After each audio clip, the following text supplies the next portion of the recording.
Good evening. Welcome to The Pipeline. I'm Western Standard columnist Cory Morgan, here hosting since Derek Fildebrand, who usually is in this seat, is indisposed today. We got a good lineup of other folks. I mean, when we get the opportunity to not have Derek here, we have the opportunity to have our news editor, Dave Naylor, here on the end join us. Yeah, and I'm thrilled to be here, but don't take this personally, but it looks like you're gaining some weight around your neck. This thing's bloating. It's killing me with this tie on. I'm going to get clip-ons pretty soon. We're paying you too much, Cory. Yeah, the big bucks. All right. And either that or us all the honey. That's it. It's those honey sales are tipping us over the edge there, and it's causing me to overeat. So, and as well, commenting on my neck weight, we've got our opinion editor, Nigel Hannaford. Never short of an opinion. No, and you're never immune from one. So we've got a number of stories to talk about and break down and analyze today. I mean, one that we're going to talk to shortly after we check in with Sean Polzer. It came up on us recently. It looks like the political outlook in BC has changed dramatically as the two conservative parties who had been tooth and nail at each other seem to have set aside their differences, and now there's just one. But we'll expand more on that shortly and get on with the rest of the subjects of what we got going on for now. And that's our Sean Polzer. He's in the studio or near the studio and dialing in, and he's been going after working without woke. What are we talking about, Sean? The woke institutions are falling apart. Yeah, they seem to be falling one by one. So the latest today is Ford. So as we all know, over the last several weeks, there's this fella from Tennessee. I guess, he's kind of the modern day Davy Crockett, called Robbie Starbuck. And he's been going after these long established companies. They all have a few things in common. They're usually more than 100 years old. They usually have some kind of a symbolic value in the American culture that goes beyond just the line of business that they're in. Harley Davidson, Freedom, John Deere working out on the farm, and Jack Daniels, everybody knows JD. So earlier this week it was Lowe's, and Lowe's is another one that's been around for 100 years. It was kind of started off as farming building supplies for barns and outbuildings and things like that. Earlier this morning, Home Depot put out some kind of thing that had nothing to do with Robbie Starbuck. But then just right around lunchtime, Ford came out and preemptively announced that it was dropping its DI programs. It was refocusing employee resource groups on business only, that it was going to be refocusing its philanthropic donation things to causes that more align with its customer base and business, which, reads, everyday people, and just generally get out of business being woke, which seems to be good business these days. Yeah, well, Dave, I mean, Sean's just pumping those news stories. It's got to be hard to keep up. I mean, they're falling like dominoes now. Every single day, there's a major U.S. corporation that's getting out of it. Finally, Cory, the pendulum has started to swing the other way. I know Sean's going to have an exclusive interview with Robbie Starbuck himself in a week or so that'll be good. Be nice to see who he's got on his radar next. Be nice to see if he's got any Canadian corporations on his hit list. But it's nice to see. I mean, we've been putting up a good fight against this for a couple of years now, but the pendulum has started to swing back, I think. Well, Nigel, I mean, you think some of these companies are going to start becoming proactive, right? I mean, they don't have to wait for Starbucks to get on their case and expose them. You think some of them are quietly going to back off on some of the crazy DEI stuff and constant virtue signaling and maybe get back to profits? I'm sure a lot of people working within these corporations are probably pretty eager to get back to work. I wonder how long it's going to take to get to the civil service. That's going to be the last bastion. But this really does show the basic strength in our society. Common sense finally punches through. There was a survey done in Great Britain not that long ago, like 2 months ago, which revealed that 66% of the people surveyed were anti-woke. Not just not woke, they were anti-woke. Unfortunately, the 1/3 who were woke occupied positions in government and the media and some of the other institutions. So, but obviously, when enough people say, I am not going to drink Bud Light, and when you were, at the time, I was traveling through the United States, and you could see it marked down in the liquor stores. There was even one that had a big pile of it outside and said, look, you know, $1 a can or something. When people decide they're not going to do that, they're going to burn their Harley Davidson, they're going to give up Jack Daniels and find something else that runs like a deer. You know, the companies take note. And I'm hoping that taking note also is the Democratic Party, which is the ultimate author of this nonsense. The Democrats get to the big financiers. The big financiers say the interim financing for these smaller companies depends on following the line. The smaller companies are finding it's not working for them. It goes back up the line, we hope. I'm very encouraged, and I think an awful lot of people are encouraged with us. I've got to disagree 100% with Nigel. I don't think academia will be the last bastion. I don't think the civil service will be the last bastion. I think it'll be academia. And Well, there are some schools in the United States that have fired their entire DEI departments, but I think they'll be holding on in Canada for a long time.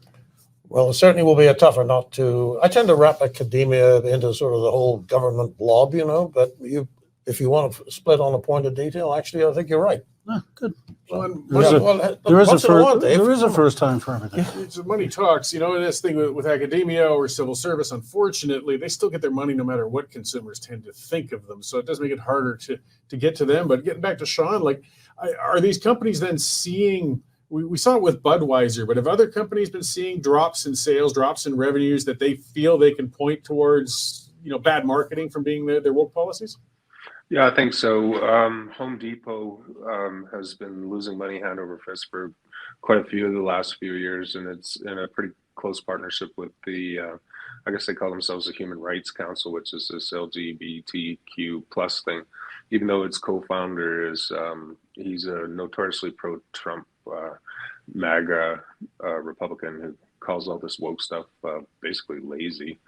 And he's been trying to get the company to get rid of it for years. So we'll see how that goes. But going back to a point that Nigel made about the survey in the UK, where 60% of people said that they were anti-woke. I think there's been similar surveys that say that people generally support fairness, you know, and treating other people with respect. And I think Mr. Starbuck would probably tell you that this whole campaign isn't about excluding people. It's not the opposite of inclusion. I think what he's trying to say is that these DEI policies are exclusive and that they are excluding people and that they aren't doing what they purport to do. So, you know, so there is a backlash against this DEI stuff that's being spoon-fed down people's throats. You know, it's the same thing when they were talking about the movie stars taking up political causes and, you know, told them at the Academy Awards, you know, just to shut their mouths. And so now it's happening with the corporations, and they're actually seeing bounces from it. I think one of the reasons that companies like Ford are coming out preemptively instead of waiting for their brand to be damaged is because you know, people are quite forgiving, and they're seeing a pretty good positive response from coming out and making these statements and doing this. You know, like, we're going to be fair now, right? I mean, that's really usually the message, right? It's not that we're going to kick these people out on their asses into the streets and, you know, purge them from the ranks. It's just kind of more like, well, now we're going to have fair and equitable policies. People are going to be promoted on merit. Executives aren't going to get portions of their salary based on these DEI committees. You know, we're talking about a Canadian company. Well, look at Global. You know, we've been writing all this stuff about Global and some of the things that's been going on over there where they're promoting their DEI people even while they're slashing their newsrooms, right? So I think it's something that's part of a longer term trend, and I think we'll probably be seeing it coming to this side of the border. And in fact, that's what I'm going to ask Mr. Starbuck is, you know, how can we do that same kind of thing here? Oh, great. Maybe he can instruct you. You'll be the next Robbie Starbuck, and you'll take down those milk giants. I don't know if I can do what he's done, but nice to think, I guess.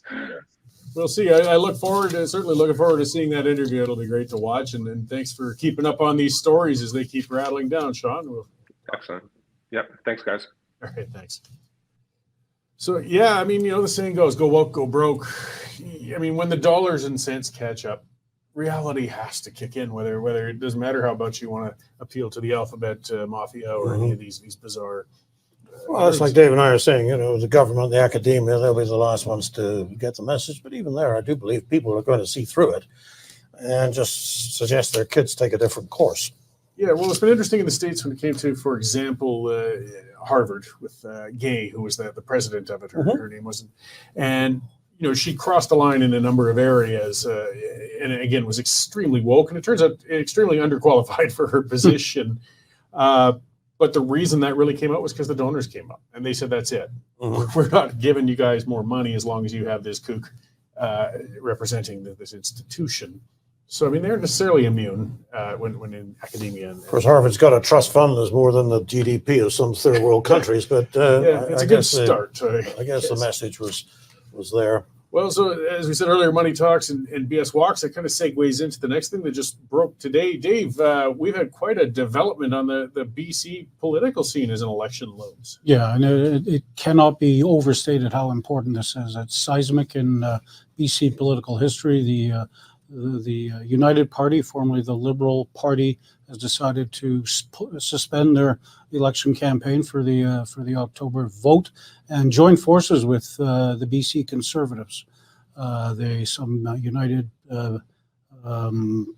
candidates will run in ridings as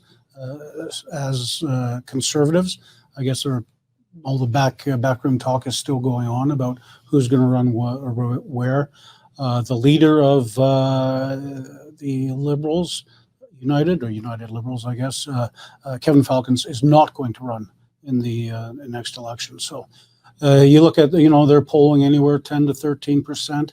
If that goes with whatever Conservatives are polling now, they're actually polling ahead of the NDP.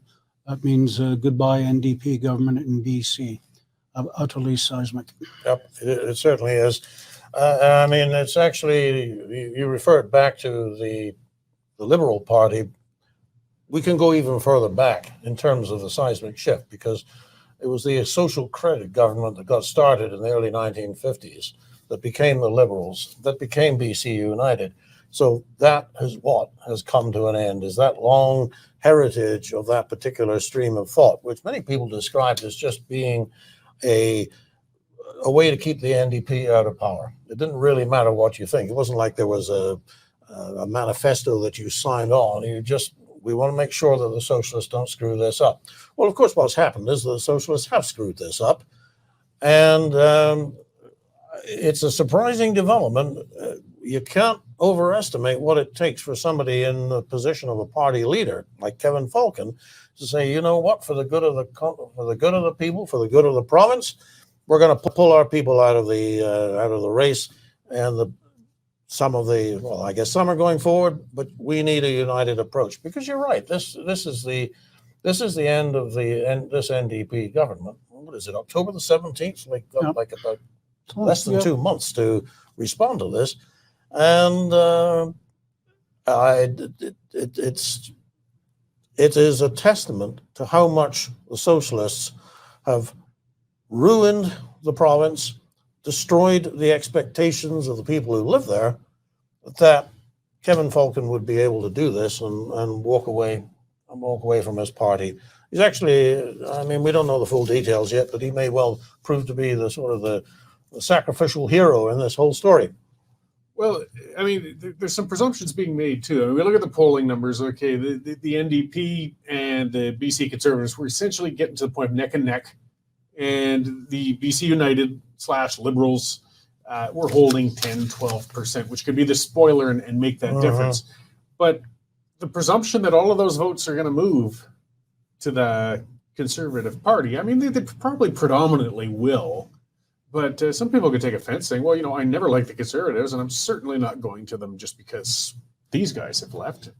Well, maybe there's an opportunity for Max Bernier if he can jeez. react fast enough. But I kind of hope he doesn't, and I Yes. hope he doesn't do it in the federal election next year, because you're right. This is a time when you really don't want a spoiler in there. No. Yeah, but I don't think they'll go to the NDP. I think they'll probably just stay home and not vote at all. But I mean, that's what the NDP was hoping for, was a vote split. The two right-wing parties would take enough votes for the NDP to sneak up the middle. And I'm sure they're having some high-level public panic meeting, or not public, but private panic sessions now about what they're going to do next.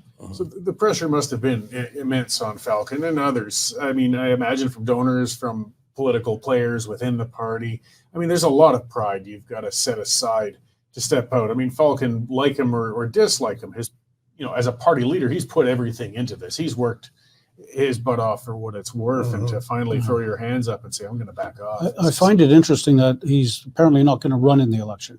You would think that, okay, if I'll step aside, we'll all run as Conservatives, but maybe, I'll get a cabinet post. Maybe he could be promised a cabinet post. Because as Nigel says, he could be the hero in this drama.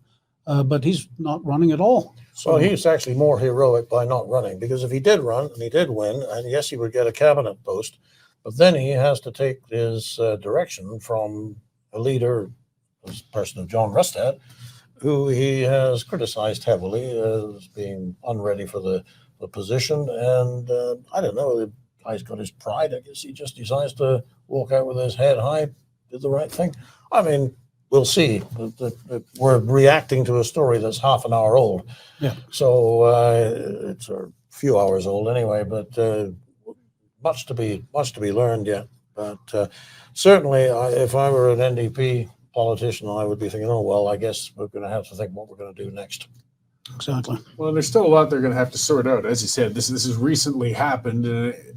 One of the biggest sticking points, and it always is when you've got two parties like this, people have won nominations in their constituency. They've been campaigning, and some of them are going to be told, okay, you have to. I mean, it's one thing Falcon stepped aside, but we're telling a whole lot of other candidates now, you have to step aside as well, because this riding is now for that person or that party. Not all of them are necessarily going to take it with grace or as cleanly as Mr. Falcon has. No, but then, and that's a sort of moral high ground they can point to. Look, I'm sorry we have to let you go. We'll find something else for you to do. But, this is what Falcon did, and we'd like you to do the same thing. And by the way, Falcon will not go unrewarded in this. Oh, I'm sure. I mean, typically, if you've had your run at the leadership level, you end up as the consul general in London, or something like that. So that's a good gig. That's not a bad gig, and it'll be coming. If the NDP lose, their guy is going to be coming out. They'll need to replace it. I don't know whether that's what the deal will be, but it's a little early to be predicting those things. But there will be a compensation. Well, the political sausage making is happening. I mean, nobody likes to see it, but that's the way it works. If you want to keep somebody quiet, hey guys, if you could step aside and we form government, there's going to be all sorts of positions and things that would, of course, if they don't win government, well, maybe next time. But they're certainly looking a heck of a lot more likely now. It's going to be, I'm certain the pollsters are already scrambling out there to see how this development is going to impact where BC voters are sitting on things.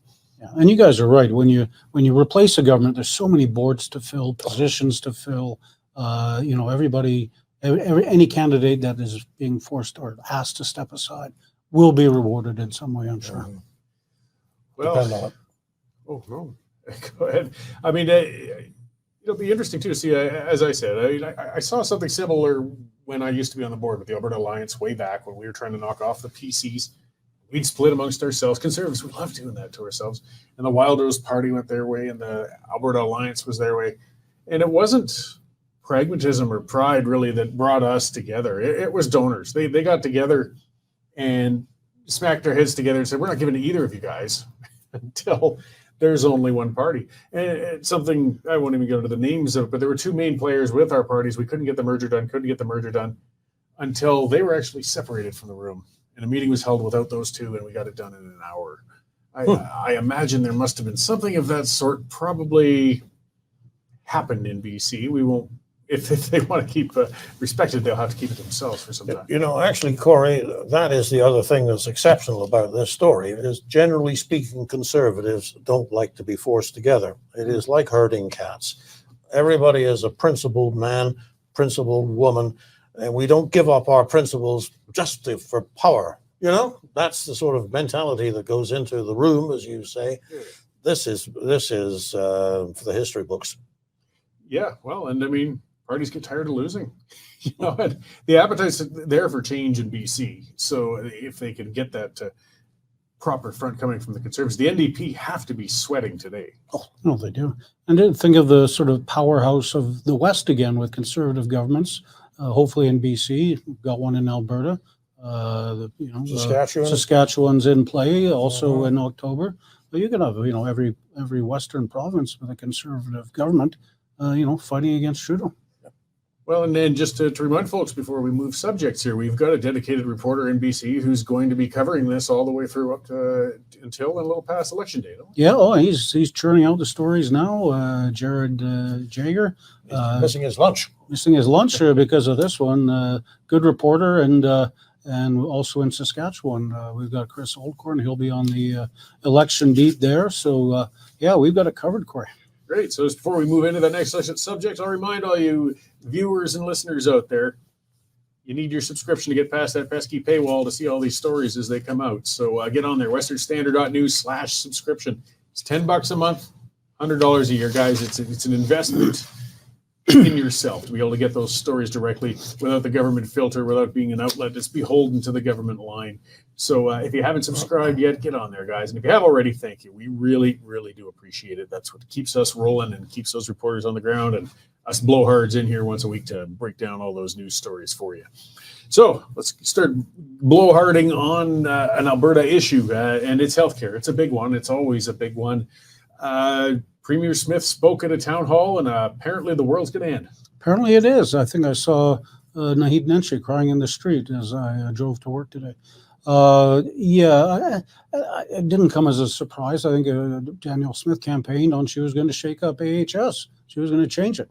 And she talked at a town hall this week about basically getting AHS out of the hospital business and getting private operators or existing operators like Covenant Health to take it over. And of course, the left predictably lost their minds, and the end of the world is nigh. But you've talked about this ad nauseum. Every healthcare system in Canada is provincially is broken. We get scads and scads of dough, and the productivity is not improving at all. It's getting worse. Whereas you look around the world and other countries do things differently, and things change. But any mention of privatized healthcare in this country and people lose their mind. Well, let's just fact check on that quickly. Before we get to, I saw Naheed Nenshi's NDP leader's statement, and he said outright on his X posting, Danielle Smith is going to privatize hospitals. Let's call it out right now. That's absolute a lie, and it's BS. But it shows desperation on the part of Alberta's NDP. I mean, whatever Smith may be doing, it may be a good idea, it may be a bad idea, but she's not privatizing hospitals. Is this where the discourse is going to go from here on in, though, Nigel? Well, I probably will. I mean, we've seen lots of political campaigns where one side tries to tar the other side unfairly and inaccurately. She is. I actually kind of wish she was trying to privatize the hospitals. That would suit me a lot better. But what I think she's trying to do is change the incentives at every level. I mean, this is what you would have, what you could have with a different way of administering hospitals. Let's say that the money followed the patient instead of a hospital saying, well, there's 1 million people, so you get a per capita grant times 1 million. When it's like that, every patient is a cost. I don't really want to see you. On the other hand, if the money followed the patient, and if you went to this hospital is the one that got paid. But if you went to that hospital, that would be the hospital that got paid. Which hospital do you think is going? They're both going to be. Good Lord, they'd have the hospital administrator out the back calling in cabs to get people into their own emergency room. I'm being flippant, but the incentives matter. And so the incentives in the existing Alberta Health Services have produced a large, fat bureaucracy which gets fed no matter what happens on the ground floor. And if you put this out to bid, a slimmer administration will probably have a good chance of producing a better result for less money. Now, they will have their problems. They will have the problems that you were talking about in your column with unions that are obviously going to try and protect their own turf. It's great when you can get an hour's wages for taking a 15-minute phone call at home, the kind of things that the contracts allow. They're going to have to fight with that. Well, okay, we'll see what they do with it.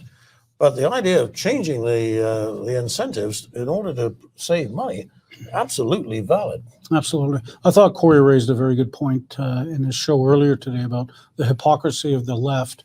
When you look at the facility the Enoch Nation is building near Edmonton, 3,000 operations a year, I think you said. They were orthopedic surgeries a year. It's basically a privatized hospital, but because it's on Indigenous ground, the left doesn't say a thing. But if it was planned for downtown Calgary, there'd be masses of, they'd be protesting the building. Well, this idea has been around for quite a long time, is actually putting hospitals on the reserves. Yeah. And it's interesting that it happened first in Edmonton. I always thought that it would be down here at the Satina Reserve, they've been very entrepreneurial. Anyway, maybe there's one in the works. Yeah, who knows? But it's when this province has got a number of private hospitals on the reserves if necessary, and you can say we have these procedures to do, let's have your bids. You will find that the competition will bring down the price. And more important to the people who need the operations is it'll be quicker. They are going to build the capacity to meet the demand. And I dream, if I dream at all about healthcare, and, praise God, I've never had to experience it. But, if I dreamt about healthcare, I would dream about having a constellation of hospitals in Alberta to which people were coming from all over the country, even from overseas. Medical tourism is a real thing in some countries. It could be in Alberta, but we have that stupid Bill 11 that Ralph Klein, the worst thing that Ralph Klein did back in 2002, that makes it actually illegal to put a private hospital in Alberta. The only workaround is what we're talking about, was where you go on the reserve and you put the building there. Yep. Nobody can say a thing. I mean, aside from changing the system or repealing Bill 11, which I'd like to see both, Mm-hmm. but in the meantime, when we're talking about changing the administration, I mean, AHS is a giant, bloated old animal that doesn't want to move or change typically. It's been there too long. It's too big. Bringing in fresh eyes, whether it's Covenant or even a private, I know that dirty word, private administrator, the efficiencies that can be found, maybe working with the unions, like something that struck me. I've had a rough year in some ways. I've been healthy, but for some other reasons, I've spent more time in hospital hallways this last year than I have a whole life. And, I've given a lot of time to observe things. And one that I observed was most wards, they'll have a central area where nurses and other practitioners are all gathered. And I tell you what, 90% of them spend 90% of their time facing a computer typing something, while one or two are running around actually dealing with the patients. I'm not saying they're lazy. I mean, when I've asked about it with others, they're saying it's charting. We got paperwork. Well, that's a sign of a inefficient bureaucracy going on then. I mean, they should be dealing with the patients. And I imagine a lot of them are trained to do that. They would like to do that. Maybe some new administrative eyes could cut some of that BS out so the nurses can go out and be nurses again rather than typists. Well, how many vice presidents does AH have? It's ludicrous. But this, we know the system is flawed. Every hospital's got 10, 12-hour waiting times in emergency rooms. That's just not right. We know about the delays for surgeries. We know about the delays for getting an appointment, and it has to change. Surely the NDP and the left don't want it to stay the same. And again, let's just be clear. It's not just Alberta. It's every single province. We did a big feature on the weekend about all the weekend ER closures happening in rural BC. It's a huge problem in BC too. So let's not pretend it's just Alberta. Let's just try and get something done. Yeah. Well, and hopefully Danielle Smith maintains her courage in trying to take on this sacred cow here that even, the mighty Ralph Klein backed off on. I mean, he did a lot of big changes, but when it came to the health file, he tucked tail and ran, to be honest. Yeah, I mean, I don't have a pipeline into the brain of the Premier, but she has been talking about these kinds of reforms for more than 20 years that I can speak to. So I think that she probably takes the view that here we are, this is what I've been preparing for all my life, and now I'm going to do it. And God bless her. And you can't say she didn't warn Albertans. And she certainly laid the program out. God, it's different times. Different times in Alberta, just like different times in BC all of a sudden. Well, let's hope it leads to positive outcomes. So hindsight, positive outcomes, negative outcomes. We've got Facebook, Zuckerberg being kind of humbled and admitting that he probably shouldn't have done what he did. Yeah, I've never seen a gazillionaire eat crow before. But he appeared before Congress and admitted that pressure from the Biden White House caused him to censor COVID stories and things like the Hunter Biden laptop story, which the New York Post was blasted for as misinformation. And Zuckerberg said, the White House told him it was all part of Russia misinformation and not to trust it. But the COVID stuff that he did, we all remember that, and the warnings and how we weren't allowed to post stuff and in that pandemic. And he looked sheepish, and he said he wished he hadn't done it. But we'll see what happens next time. I guess proof will be in the pudding. Yeah, no, look, he said the right thing. He's been getting a lot of flack from people who said, well, of course, couldn't you see it, sir? I am actually prepared to cut him some slack, and based on a full confession, frankly.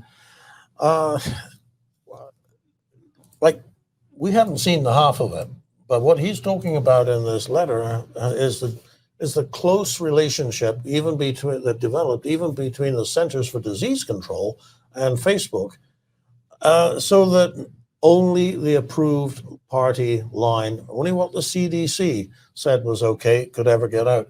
We had our own problems. I mean, you've been here longer than I have, but how many times did Facebook cut us off because we put a piece of information in? There was more than one. Oh, yeah. Facebook jail we were in all the time. Yeah, so it was, and I'm not here. I don't think any of us can sit here and say there all the people who had a different view of things were right and Facebook was wrong and the CDC was wrong. We don't actually know. We're not medical experts.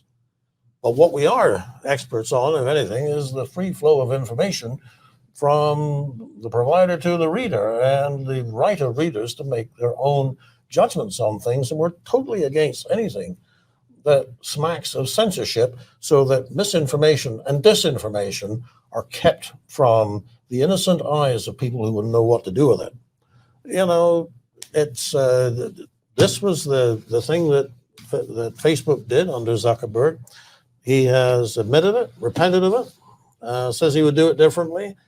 But there is a lot in this about how much control the U.S. government took, and which, in a similar way, because we were taking our nod from the Centers for Disease Control. It's not like It's not like Health Canada knew it all. So that we were led by the nose as well by these people, and those folks. I may not be able to say that ivermectin is good for you, but I can say that those people who said that ivermectin was bad for you were the ones who had the stage, and nobody could even talk about it. And there are very, very few things that we shouldn't be able to talk about or up for public debate, and let free people make their own decisions about things. Yeah, even doctors to this day are still getting disciplinary hearings about what they said during COVID. I mean, it's ludicrous. Which, by the way, is another thing that Danielle Smith is intending to take on with legislation to limit the abilities of professional bodies to regulate what their members think. Exactly. What happened to Jordan Peterson. Exactly. Well, let's hope we learn from this. I mean, what we're seeing, the media's changing, the landscape's changing. There's independent outlets like us, but let's face it, we're dependent on those major platforms to get our message out. I mean, Facebook, thanks to Trudeau's meddling, we pretty much can't put anything on there any longer. But YouTube, X, other areas, people get most of their information through those, even if it's coming from outlets like us. And if they're filtering it, that's a very dangerous trend. It's good to see exposed. Yeah. The government took it upon itself to decide what was true and what was not true and only allow their version of events. Or even, Zuckerberg has shone the light on that. It even stopped us from even talking it out. Yes. I remember on our show, we'd have to be so careful. YouTube was actually worse than Facebook. Yeah. And if you said the word vaccine, you were done. You couldn't even discuss the issue. So whether there was an issue or not, right or wrong, a reasonable concern or an unreasonable concern, we just purposely shied away from the whole subject because we didn't want to lose the entire platform. You know, Cory, what made me laugh during those years was the idea that this has been fact-checked.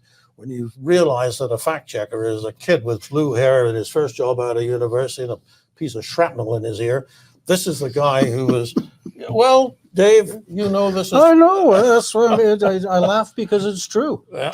And these guys set themselves, oh, no, this is quite wrong. We've had fact checkers look at the Western Standard, it's whatever.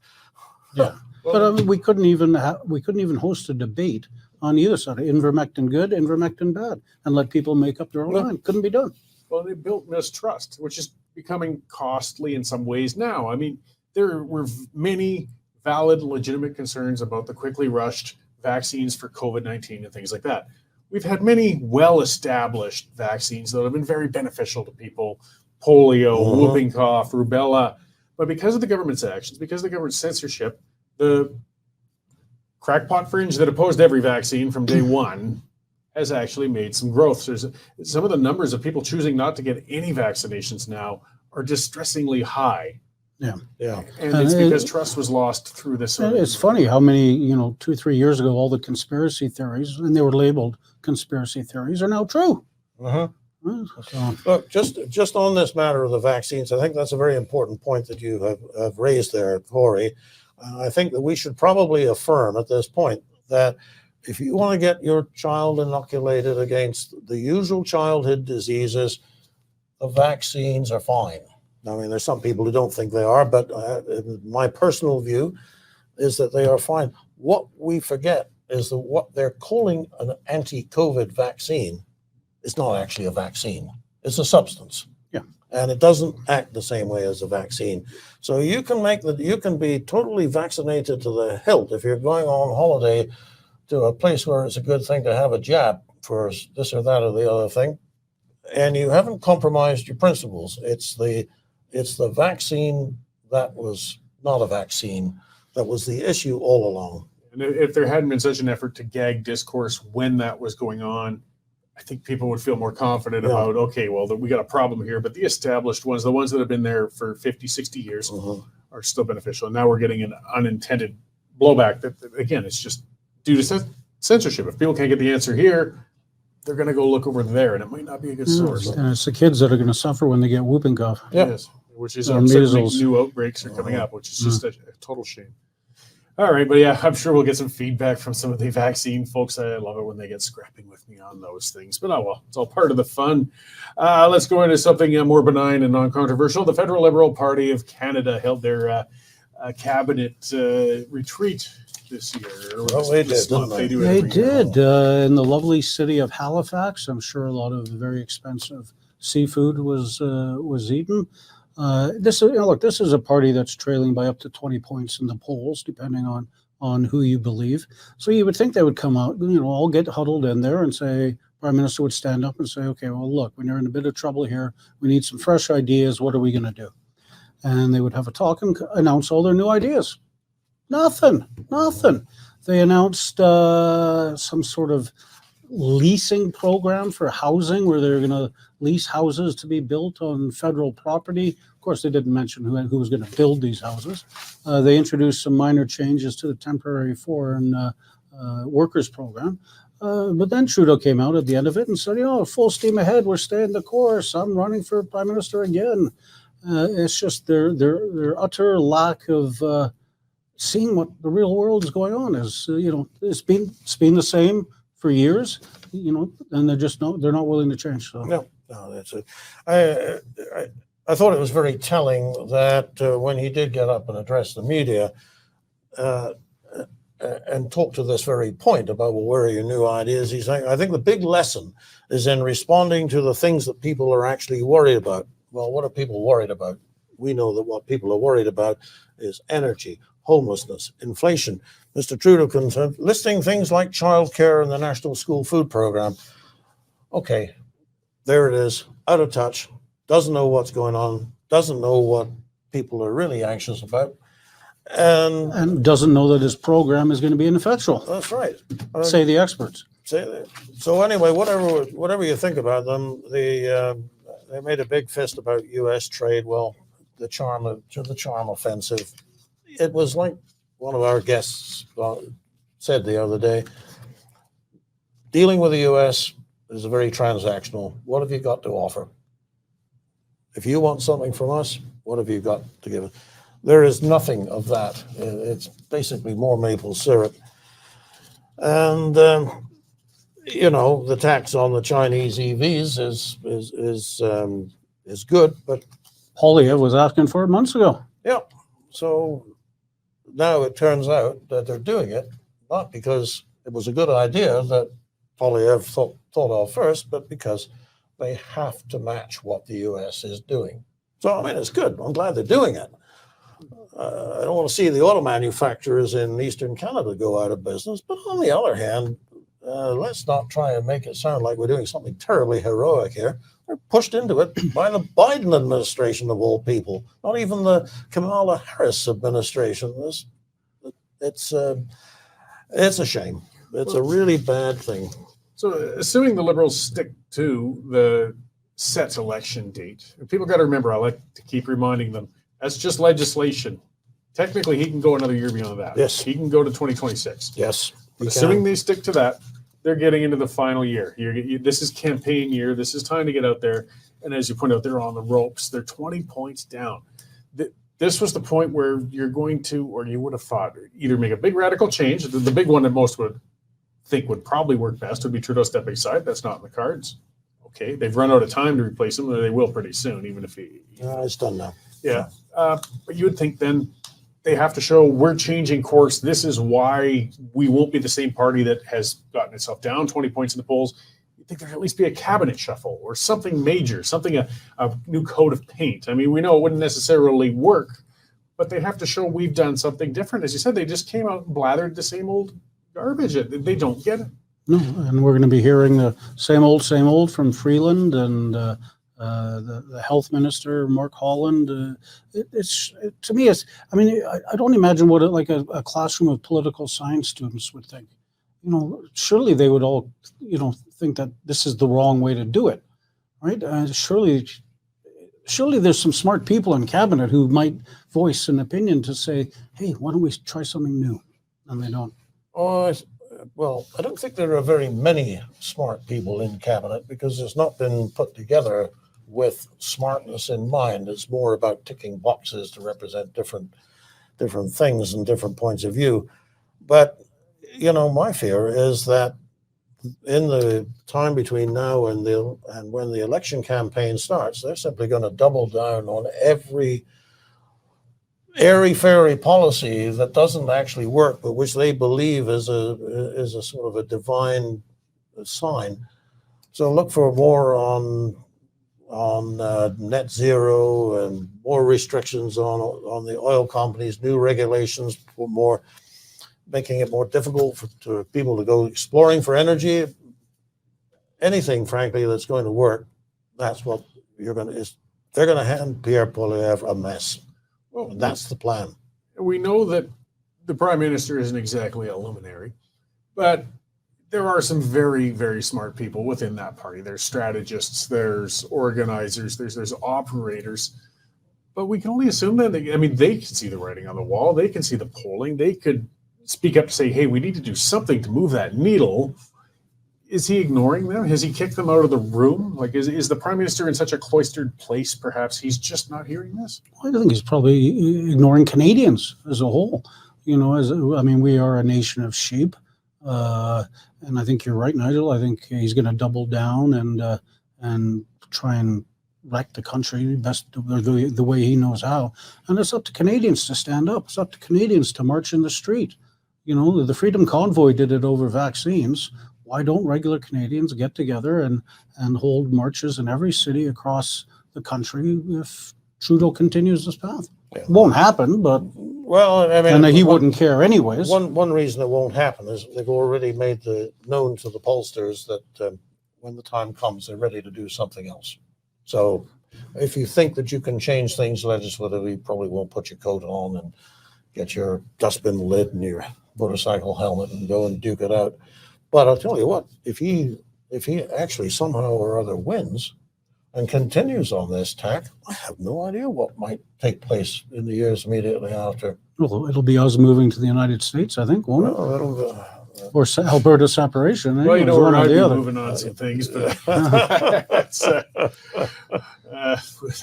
fodder for another show. We've run out of time on that one. But yeah, well, we'll watch morbidly and see how things unfold in this next year. So It'll be a long year. I think that, you know, what you see in BC, that's going to be a big encouragement. it certainly could be a turnover of something like that. Absolutely could be.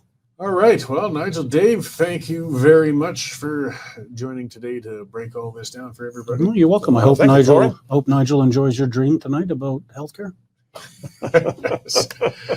And thank you all for tuning in, guys. Make sure to share those social media links. This is how independent media stays independent too. Not just your subscriptions, but getting the word out, telling people you don't have to listen to the old state broadcaster or some of those legacy outlets. There's better stuff out there, and we provide it. So thanks for tuning in. Get others to tune in.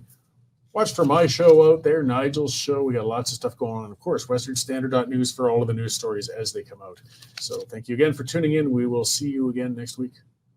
If the name Ted Byfield brings back fond memories, well, we got a party coming up for you guys.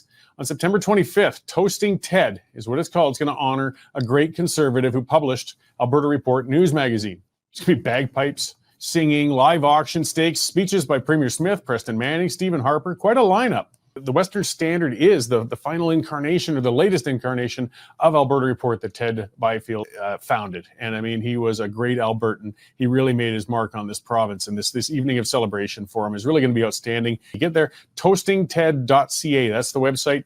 You can get your tickets. This one's going to sell out. I mean, again, if you want to see Smith, Manning, Harper, all in one spot, one night, be sure to get there. You can become a Western Standard member for just $10 a month, or not